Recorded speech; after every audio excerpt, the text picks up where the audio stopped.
Hello, thank you for joining us in this mini-series looking at playing the acoustic guitar in worship. My name's Andy and I'm going to be walking you through what it looks like to be playing the acoustic guitar in our worship context. Now, whether you're just starting out playing or whether you're a guitar virtuoso who's been doing it for years, or maybe you've played in church for a long time or never before, wherever you're at, I hope these short videos will be helpful to you and you'll gain something from them. We'd really love to hear how you get on, so please do get in touch with us. Let us know of how you found them. We love hearing stories of people developing in their God-given gifts and using them to glorify Him. Now, before we dive in to how we as acoustic guitarists play in worship, let's talk briefly around some of those things. Let's talk about why we do it, what we should aim for, and some of the values that we should keep in mind as we approach playing in the worship context. Now, worship music is different to any other style of music, and that's in its intention in that it's primarily not about us. It's not even really about the music. It's about leading people to God. And so as we come to worship, it's important to always keep in our minds the question, how can I best lead people to God through what I'm playing? As a follow-up, is there anything I'm doing that actually is a bit distracting people from God? And in this way, thinking about these ideas, we can best serve the rest of the band, the congregation that we're leading, and actually we can serve and glorify God Himself. Of course, as the psalmist says, we want to play skillfully. We want to give the fullness of our gifts to God. But I believe to play skillfully is to play in a style that suits the song. Playing skillfully means suiting the style of the song and suiting the environment. It's really important for us to understand the role of the acoustic guitar and where it sits, particularly when we're playing in a band. Now, this instrument is a highly flexible instrument. There's a huge range of options and different things you can do with your hands, but there's also a wonderful simplicity. If you're at the start of your journey of playing worship music, it's such a great instrument to pick up because relatively quickly, sat in your home, you can begin to play simple worship songs over a few basic chords. Then, in a smaller setting, such as a small group or a small band, you on the acoustic guitar will be probably the most prominent instrument, and sometimes the only instrument. That means you will probably be playing pretty much all of the time. In a small group, it might just be you with your guitar and your voice. You'll be providing a large proportion of the musical backing. You'll be providing percussion, elements of melody, elements of harmony. But when it comes to Sunday and our Sunday bands, the role of the acoustic guitar is different. We need to adapt how we play because now we are playing with many more instruments. For the majority of the songs in our worship sets, the acoustic guitar will function more as a kind of percussive instrument. The way the acoustic will be mixed in the front of house speakers, the way the congregation will hear it, will sound quite different to how you hear it, particularly when you're practicing at home. So for example, when you're practicing at home, you'll hear the kind of fullness of the sound. And then often, in terms of the mix sound through the front of house, it might be more like this. There's a weird harmonic there and you'll get a bit more of the melody, but it gives you an idea of the percussive sound of the acoustic.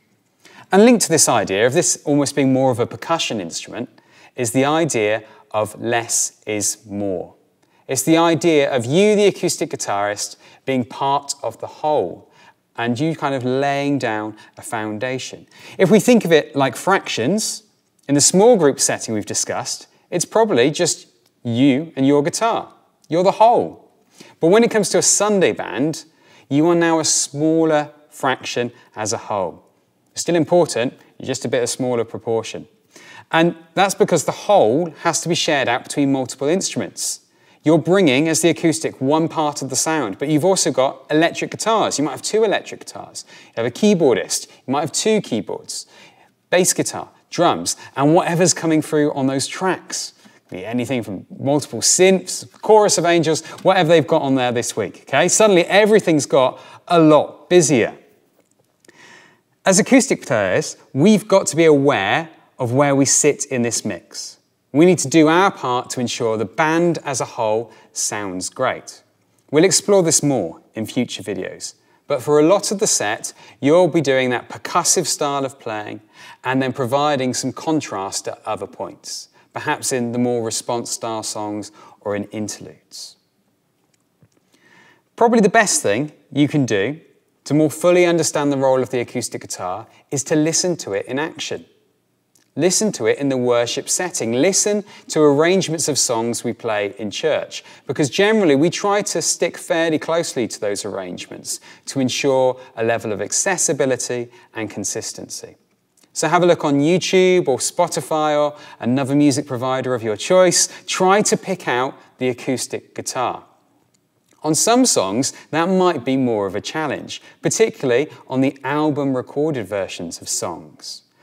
You might not even be able to pick out the acoustic guitar on those recordings. This is often an indicator of some of the mixing in modern worship and where you might sit in the mix. If it's a live recording, you're more likely to be able to pick yourself out. Perhaps you'll be able to make out that more percussive sound coming through the mix.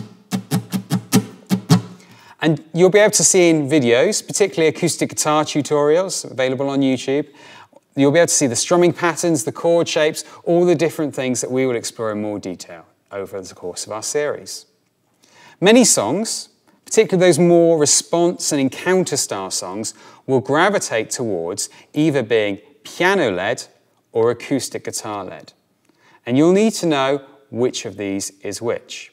And there can be an interplay here. So for example, King of Kings by Hillsong starts out with that very clearly piano-led line. Do, do, do, do, do, do, do, do, do, do, do. It's my phenomenal piano playing there with all my hands going at once. But later on in the song, it will switch up slightly. The acoustic guitar will kind of take over and drive it in a bit more. Then there's some songs where actually you, the acoustic guitarist, do need to be there from the start driving it forward. For example, most arrangements of Good, Good Father have a strong acoustic line in them.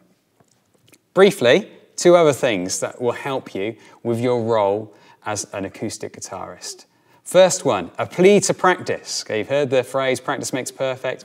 It really applies here. Practice along with the song, if you can at home, but also what is helpful is to practice along with a metronome or a click track, because when it comes to Sunday playing, you will have one of those coming in through your ears and you need to fit with it. For example, one of the best ways to practice with a click track or a metronome is to look at the top of your chord sheet and you will see a time signature, might be 4/4, and then you might see 80 BPM or 100 BPM. BPM meaning beats per minute, giving you an idea of the speed of the song. When it comes to practicing, slow it down, particularly on faster songs and more complicated songs. Slow it down, play it through at a slower pace, and as you become more competent and confident in the part, you can ramp it up till you're ready for rehearsal to play it at the full speed. Second tip, when it comes to your role as the acoustic guitarist, record yourself when you're practicing at home, whether it be on a phone or a laptop. It's fine if it's just audio, but it can be helpful often to have the video as well. This is quite a humbling experience for us as musicians, because we will quite quickly realize, watching things back, that we haven't done it quite as perfectly as we would have liked. That doesn't mean it's not valuable. It's a really helpful way to highlight particular mistakes or maybe bad habits, whether it be particular chord changes, we've got some fret buzzing or a dodgy strumming pattern or missing a stop. All these different things can be highlighted by recording yourself before we get to the Sunday setting. So throughout the rest of this video mini-series, we'll be looking at a few different things. In the next video, we'll be looking at chord shapes and capos. After that, we will look at strumming patterns and how we can pick effectively. Then we'll look at playing as a first acoustic versus playing as a second acoustic, because in some settings, you will not be the only acoustic guitar and you'll have to share. And then finally, we'll finish with a video of playing through a song, where I will try and demonstrate as many of these tips, techniques and ideas as I can. So thank you so much for joining us, and I'll see you in the next video. Goodbye.